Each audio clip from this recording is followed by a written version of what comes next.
Wifi speed বাড়ানোর অস্থির একটা টেকনিক শিখতে পারবেন। মোবাইলের মধ্যে ওয়াইফাই কানেকশন দিলেই দেখবেন শুধু লোডিং করে। যেই রাউটারই ব্যবহার করেন না কেন স্পিড পান না। ভাই এই সেটিংসটা আপনার মোবাইলে করে রাখেন, যেই রাউটার ব্যবহার করেন স্পিড পাবেন দ্বিগুণ। আগের মতো আর লোডিং করবে না, স্লো কাজ করবে না, স্পিডে কাজ করতে পারবেন। এই সেটিংসটা করে নিন। আমি স্ক্রিনে চলে আসলাম, আসার সাথে সাথেই নোটিফিকেশন বা টান দিবেন।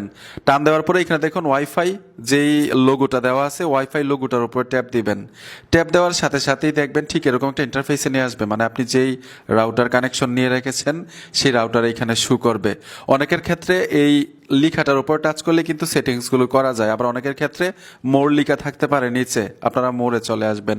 মোরে আসার সাথে সাথেই যতগুলো রাউটার দিয়ে আপনি ওয়াইফাই কানেকশন নিয়ে ব্যবহার করেন এখানে শু করবে। আপনি যেই রাউটারটা দিয়ে ওয়াইফাই ব্যবহার করেন সেই রাউটারটার পাশেই দেখবেন এখানে একটা আই বাটন থাকবে, ঠিক আছে? তো যে রাউটার ওয়াইফাই ব্যবহার করেন সেই রাউটারের আই বাটনে টাচ করে দিবেন। ট্যাপ দেওয়ার সাথে সাথেই ঠিক এরকম একটা ইন্টারফেসে নিয়ে আসবে। এইখান থেকে একটু নিচে চলে আসবেন। নিচে আসার পরেই এইখানে অস্থির একটা সেটিংস, অনেকেই আমরা করতে জানি না। প্রক্সি লেখা আছে, PROXY প্রক্সি, এই অপশনটাতে ট্যাপ দিবেন। ট্যাপ দেওয়ার সাথে সাথে নন দেওয়া থাকে, প্রত্যেকটা মোবাইলে নন দেওয়া থাকে। এইখানে আপনারা অটো কনফিগ দিয়ে দিবেন, ঠিক আছে?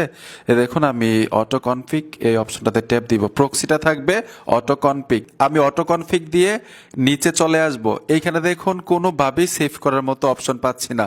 তার মানে হচ্ছে আপনি সেটিংসটা করার সাথে সাথে অটোমেটিক সেভ হয়ে যাবে। যদি নিচে ঠিক এরকমভাবে নিচে চলে আসবেন, সেভ লিখাটা থাকে, অথবা উপরে কোনো সেভ লিখা আইকন চলে আসে, সাথে সাথে সেভ করে দিবেন।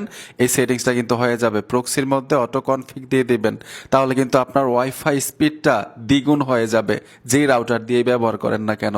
আশা করি বুঝতে পেরেছেন এই সেটিংসটা কিভাবে করতে হয় ফোনের মধ্যে।